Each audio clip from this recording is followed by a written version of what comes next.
So, my name is Heather Smith. Um, I am a mother of two beautiful children.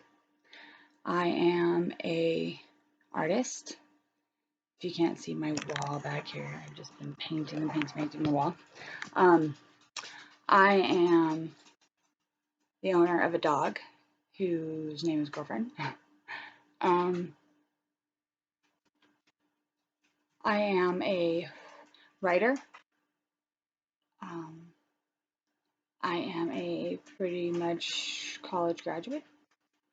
Got my general degree, but I never went and got my diploma. I majored in English, paralegal work, education, have eternal Peter Pan syndrome, don't ever know what I want to be when I grow up. I am a fiance. I am going to be getting married. I am a dreamer, a believer, a Irish, Swedish spitfire of a person. I am tattooed. I am unglued. I am a recovering drug addict and alcoholic. I don't even know what that means. I just think that I am a walker of many paths, and I never said no to anything. I'm a survivor. I hate that word. But that's what people say that I am. And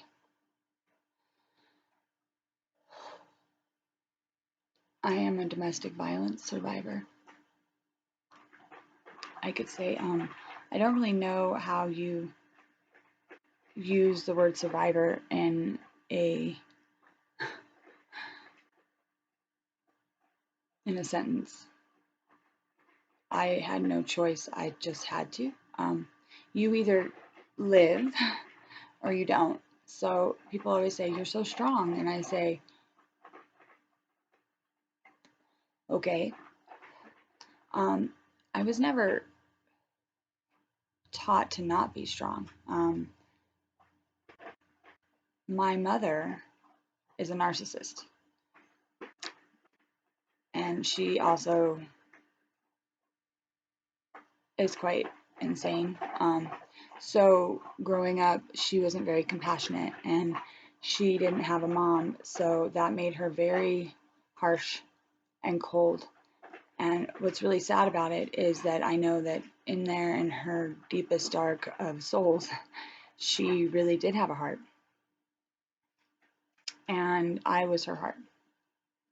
And she needed that to bring the softness out in her. I think that being raised by somebody who can't feel anything can be not only challenging, but destroying. I never really felt good enough, loved enough. So it always came out like I was seeking attention, but really, I didn't really care about people's attention. I really just cared about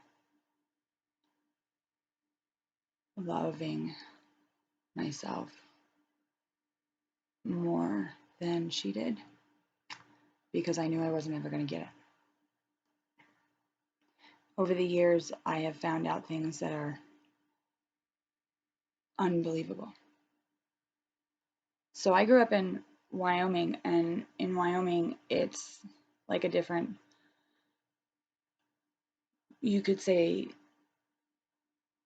place. And I never thought that violence was bad. I was raised that violence was actually okay, and that if you kick someone's ass, that's just the way it is. And it was kind of a growing up thing, you could say. You progressed and you became this person who nobody fucked with. Um, my grandfather was extremely tough. I don't just say that, like, he had a reputation of being the toughest man in Wyoming, and he would kick your ass. But he always had these, like, set of morals, of how you go about kicking someone's ass.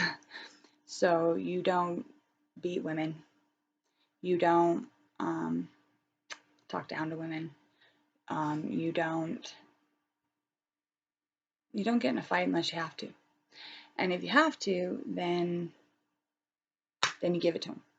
So he taught me to fight when the time was right, and always stick up for the little guy, and never let anybody kick you when you're down, and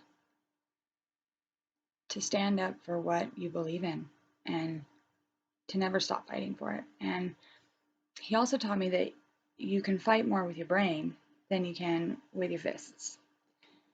I necessarily am not the biggest fighter on the planet. I don't like to fight because when I do, I black out and I do things that I don't want to.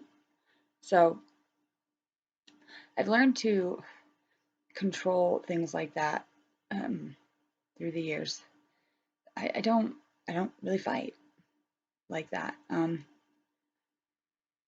So about 7 years ago, I was a victim of a crime and I got my ass kicked by this guy. And long story short, I ended up in a situation that's unbelievable. And I've been taking a video blog of what's been happening to me since April of 2018. And I think it's important now that we've come to the end, I think, of this. I just went to trial this past week with my parents. How the hell we got there, I don't know. But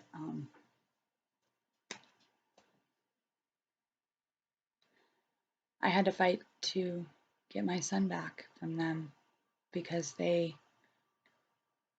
coerced me into signing a piece of paper that was custody, and I didn't know it. And I had been beaten and stabbed, and I was weak, and I trusted them. Turns out my stepfather is an evil man who deserves to have his balls chopped off. But what's even worse is that my mother backed him up, and she fought me all the way until trial to get my son back. I'm waiting on a verdict. 30 days is what the judge said to decide whether or not my son should come home. Now, I have my oldest son, and he's pretty amazing, actually. He can be a challenge,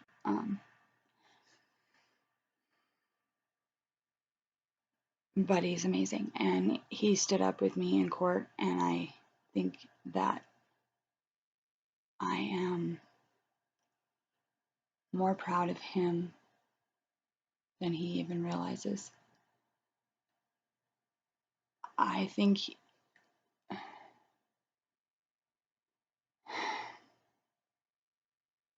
he doesn't realize how sorry I am that we're even in this position, and I think that I know that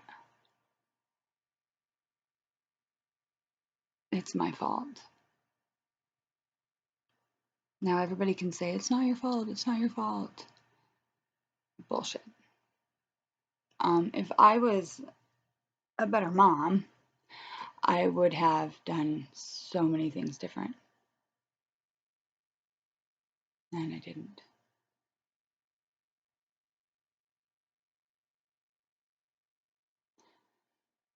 So I wish more than anything I could actually change that but I can't. So actually, I really wanted to just make this video because there are things I need to say, and I don't know how to say them.